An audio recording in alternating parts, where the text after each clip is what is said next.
Vice-Chancellor, Governor, distinguished guests, ladies and gentlemen, and graduates. We honour honorary titles to people who have accomplished outstanding achievements and have set an example worthy as role models to students. I am honoured and delighted on this very special morning to invite Dr. Katherine Grainger CBE to receive an honorary doctorate of the university. A much-quoted American sports coach, Vince Lombardi, said, "The quality of a person's life is in direct proportion to their commitment to excellence, regardless of their chosen field of endeavour." Between 2000 and 2011, Katherine Grainger won 3 rowing silver medals at successive Olympic Games and became a 6-time world champion. However, it was at London 2012 that Katherine's Olympic dreams finally came true, when after years of dedication and tenacious determination, she achieved her goal and won that elusive gold medal alongside her rowing partner, Anna Watkins. Their race was one of the great sporting moments of London 2012, and where she became the only Great Britain female athlete in any sport to gain medals in 4 consecutive Olympic Games. With degrees in law from Edinburgh and a master's in medical ethics from Glasgow, just 10 months after her Olympic success, Katherine completed her PhD in homicide and sentencing at King's College London. She is now a popular corporate speaker, works tirelessly for a number of organisations promoting sports participation, health issues, and supporting offenders. In April this year, she ran the London Marathon for International Inspiration, a worldwide sports-related charity. She frequently appears on TV and radio and will be one of the commentators at the Glasgow Commonwealth Games. Katherine has also been unequivocal in speaking out against gender imbalance in sport and the coverage of women's sportswomen by the media.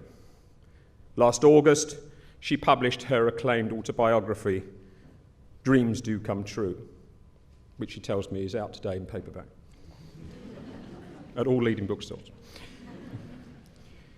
Katherine was appointed a Commander of the British Empire for services to sport in the 2013 New Year's Honours List and is a good friend of this university, where she's been an active supporter of the Oxford Brookes Social Entrepreneur Award since their inceptions 2 years ago. It will be no surprise for you to learn that she describes her greatest fear as being bored, alongside a world champagne shortage. Today, we are celebrating the aspirations, ambitions, and achievements of our graduates in pursuit of their goals. If there is one person here today who has uncompromisingly persevered and is committed to the pursuit of excellence in all her goals, it is Katherine Grainger. Ladies and gentlemen, it is with the greatest pleasure that we invite Dr. Katherine Grainger CBE to receive her honorary doctorate.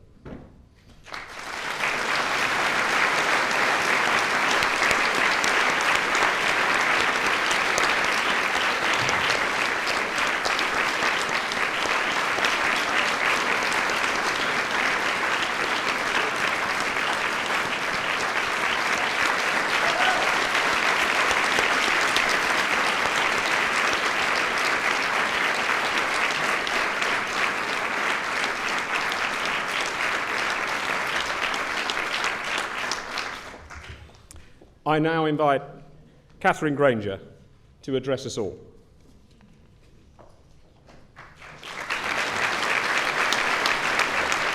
Thank you. Less applause, I get to chat for longer, so that's much better.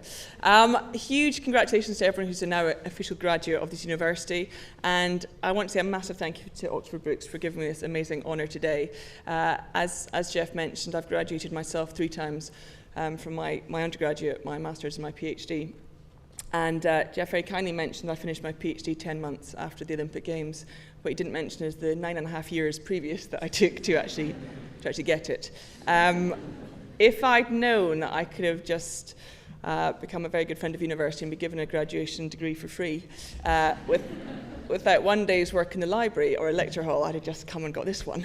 So thank you very much. I do therefore feel a bit of a fraud, knowing what all the work has gone into all your degrees to graduate today, and I just got given one. So thank you very much. I do appreciate how special it is to get an honorary degree and to be thought of in that way, and to hear your life story being told in that way. When I graduated, initially I graduated from law, and I genuinely didn't know what I was going to do with my life and where I was going to go with it. When I left school, I really wasn't sure what path my life would take. And I remember even then, when I was back as a teenager, and I trying to describe to my mum and dad what I wanted to do with my life, and all I could define it as saying I didn't want a boring life. And I couldn't define what that would be or what it was, and I got a bit put in a spot. My mum and dad sat me down and said, well, do you think our life is boring? Got to watch how you answer that one. And I went on to do law, and I initially studied law because I really wanted to make a difference in the world. I really felt law I've got a very idealistic view of law and what it could be and what it should be, and I still do. I still think it's there to bring equality and to bring justice and to make the world a better place. And I think my own parents sat in a graduation hall like this and watched me graduate finally with my law degree, and had great high hopes for me, for a rich and successful daughter. And then I went and chose sport, in a sport like rowing that has no appearance fee and no prize money. And they had a very successful but poor daughter.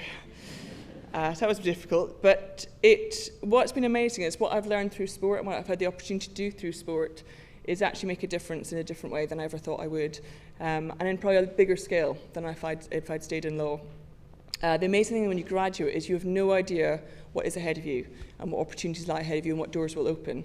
And all I would urge is to be incredibly open-minded and take any opportunities that come. There will be people here who are sitting in this hall now who know exactly where they want to go with their lives and their direction. There'll be some people who really aren't sure. But for most of you, you have absolutely no idea what you're capable of yet. And that is the most exciting thing about graduations, is the fun and the spirit and the sort of pride in this moment, but also the potential of what could come next. And I think for everyone in the room, we don't quite know what's coming next for anyone. I love sitting in the front like this and getting to see all of you go on the graduation. It's fantastic to see the people who've bought new shoes and those high heels. And as for the girls, it's even more challenge. It's amazing. Some of you want to, you feel like you own the stage and you linger on it and you enjoy that moment. Some it was like watching Usain Bolt at the start of 100 metres. Keen to get past, maybe get on with the celebrations. Hopefully that is right. Because one thing of all the people I've met who have achieved great things, one of the things they always say is they never spend enough time kind of celebrating their achievements. There's always another thing to do. There's always a next goal to have. And I think for everyone here, you've achieved something immense and amazing, and take time to really appreciate it and celebrate it. And that's for all the families and friends who are here as well, because actually you've been through more agonising situations as support. And I know that, having had a very close family who've guided me through my degrees and how hard it is. The lessons I would say to you that I've experienced through sport that I think relate very, very closely to business especially, and I've worked with a lot of businesses in the last couple of years, they relate so easily and so obviously because the fundamental nature of all great achievement is a very human nature to it all, and those lessons apply. My first Olympic Games I went to back in Sydney, there was no sort of plan of success, especially for the women's team. We hadn't won any Olympic medals at that point. There was no real route of how we would do that. But there was an incredible, passionate belief in what we might do. There was a huge risk. There was a huge kind of just taking a chance on that success. And I believe you need to have that passionate dream. And even if you sometimes have it just deep inside you, or if you tell it to the world, you have to have something that fuels you and drives you and excites you and inspires you. And that will make you achieve things you never thought you could. We won our first medal there. What transformed was the absolute sort of day-to-day concrete belief in that what was possible. And actually for 4 years, the next 4 years up to Athens, every athlete I worked with in that team then believed a medal was possible. And when you back that passionate dream with absolute belief in what you do, it can transform results as well. And everyone in the women's team that went to Athens won a medal because of that sort of drive. My lead up to Beijing was different. We had the thing that you notice as well when you start achieving is how much your expectations change, and they should change. They absolutely should change. If you're achieving everything easily, then you're not achieving high enough. You're not aiming high enough. You need to keep moving that bar on yourself. And in the lead up to Beijing, we went for the one thing that had never been done by the women's rowing team at that point in the Olympic Games, and that was the Olympic gold. And we set the standard at the best in the world, and we wouldn't have accepted anything less. And for the 3 years leading up to that, the Beijing Olympics, we won 3 world titles. We were reigning champions throughout the world and had that opportunity in our hands. And in the Beijing race, we led the race for about 4/5 of the race, and that was the moment for us. In the last 200 metres, we were beaten by the Chinese, and we lost that dream that we've been chasing. And it was devastating to take. If you set the bar that high and fail, it does feel like failure. Even though there's a silver medal, it feels like failure. And it was heartbreaking, absolutely heartbreaking. But the amazing thing I learned from that is actually, by going through that experience and coming back from that, I learned more in those few months. It wasn't enjoyable, it wasn't an easy learning experience, but I learned more from that failure about myself, about my teammates, about ambition than I learned in anything I've done before and since. And I came back and obviously had the run into the London Olympics with Anna Watkins, as mentioned, where we were unbeaten for 3 years and finally had the opportunity to deliver in that amazing 2012 Olympics we all watched. And the great thing about the Beijing, it really made me question what I was doing and why. And I had the very exact situation at the same time in my PhD studying when I was struggling with it and I wasn't meeting my deadlines, and my supervisor was very doubtful if I'd ever complete it.